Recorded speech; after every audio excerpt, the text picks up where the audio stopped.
Well, our role has been pretty integral to the whole process of getting this launched.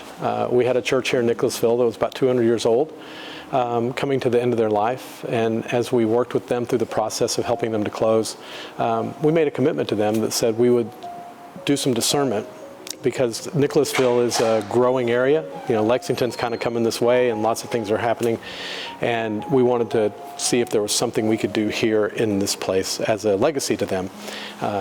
One to kind of help them feel a little bit better about closing, but also to take seriously 200 years in a city. We didn't want to leave. We just wanted to make sure that there was something we could do here. If there was something we could do, we wanted to do it. So we were really the initiators of it, as opposed to some were maybe a church started it, or the Presbytery was really the initiating partner of Urban Village. I think is good. My journey with Urban Village actually started before that church made their faithful decision to close. I was on the commission that actually worked with them to make that decision. I don't think any of us in 2017, 2018, when we started this journey, had this in mind. Even when we opened in 2023, this is not what we had in mind. But each step along the way, God has opened some doors and closed some others to get us to where we are. We're trying to find ways to collide with people that are not in our normal circles. I think a part of what mid-councils need to do is look for opportunity. I think opportunities present themselves all the time, and for a variety of reasons, whether we're not listening to the Spirit's movement or we're more concerned with the bureaucracy and the stuff that gets in our way of doing things. We've got to pay attention to the opportunities and be a little more bold and courageous in stepping into those. It's not easy. In fact, you know, this has been a bit of a roller coaster. A lot of people love roller coasters. I mean, but you have to have the stomach for them. The other challenge I think mid-councils face is we are smaller, or we're all kind of getting smaller, and we're challenged with resources. And our challenge was time, you know, having enough people to do it. So we had a group that came in and kind of helped us oversee the discernment process to see what could happen here. Because our sense was we didn't need another brick and mortar church. And that was true when we looked around Nicholasville. We had to do something different. And it took a lot of time to discern that. Because Presbyterians we're not really wired to do things differently. You know, we like our liturgies to be the same. We like our stuff to remain consistent so that we know what's coming. And a place like this is like, ooh. This is church. This is church. Yeah, that's the question we get all the time. How is this church? But that's a more difficult one to answer. Like, I go into church, it's very comfortable. I'm used to pews, I'm used to hymnals, I'm used to people in robes and stoles and organs and all that. But a lot of people nowadays who didn't grow up in church and don't really understand or have any vision for what happens behind those doors, that's the weird part. You know, we're the weird ones. We think we're normal, but we're the really weird ones in the world right now. And so to create a place where we can start having those conversations, you know, interacting with people who maybe didn't grow up in church and diffuse a little bit of the weirdness that's behind there, I think is good. We're really becoming a gathering place for the community, for kids to come and have birthday parties here, to have after school, to have you know, just come in and run around and play and hang out, which is what kids in all of our communities need. I do know it's a bunker of a building, though. Being in, you know, the post office was a central and very important part of the community. And everybody knew where the post office was. And that's where it didn't matter whether you were rich or poor, black or white, the post office was there to serve you. So maybe in some ways, we are like the post office, because we don't care if you're black or white, straight or gay. We don't care if you're young or old or rich or poor. You're welcome here. And, you know, we want to build a community with those who are around here. So maybe there is a metaphor there. I hope that can continue to grow.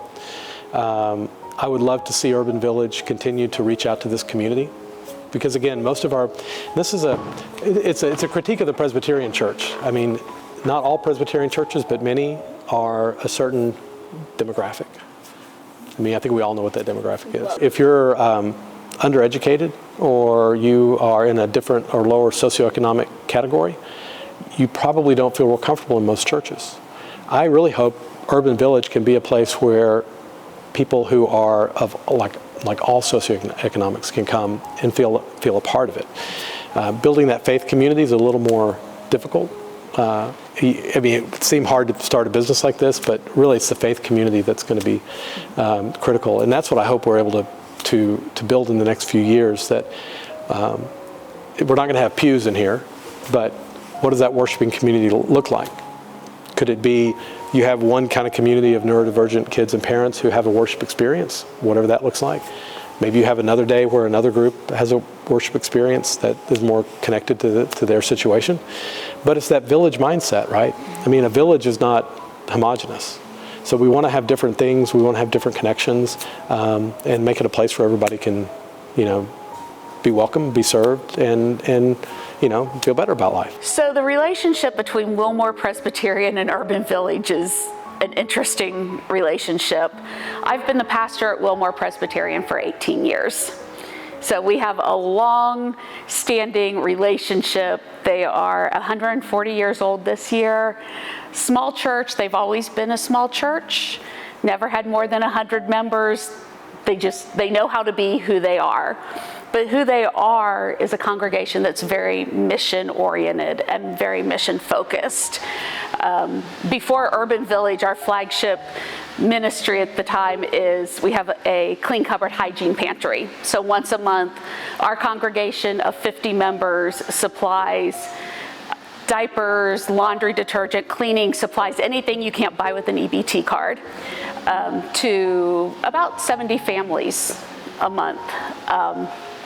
And that's still one of our missions. But when the presbytery approached them about, hey, what would it look like if you as Wilmore Presbyterian said Urban Village is also one of our flagship missions and Beth could work in both places, how would you respond to that? And the greatest gift that Wilmore can give myself and give any church is they have an attitude of yes with God's help. They are not a no because church. They're not, no, we can't do this because money, because we're small. We all have the excuses. They have really groomed and cultivated this attitude of yes with God's help. And so that was their attitude when this opportunity came up. And, I have volunteers who come and help from the church, financial support, of course, which is always good. A lot of just personal support. My elders are always saying, Beth, how are you doing?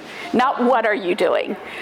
We know you're doing a lot, but how are you doing? And for any of us who are pastors, we know that is a question that you can't ask your pastor enough and really listen. If there's anyone who is thinking that God might be calling you to a ministry like this, give it a chance. I never thought that I would be doing a new worshiping community. I went to seminary thinking I was going to be an associate for Christian Ed, which I was for a number of years. And I'm like, oh, I love being a solo pastor, which I have been for a number of years. But I never thought I would suddenly be doing something that I feel so ill-equipped to do. But God's with it, and God makes it happen if you're open to doing it. So that would be my encouragement. I think if a church in a small community would want to have a community center, I would say go for it.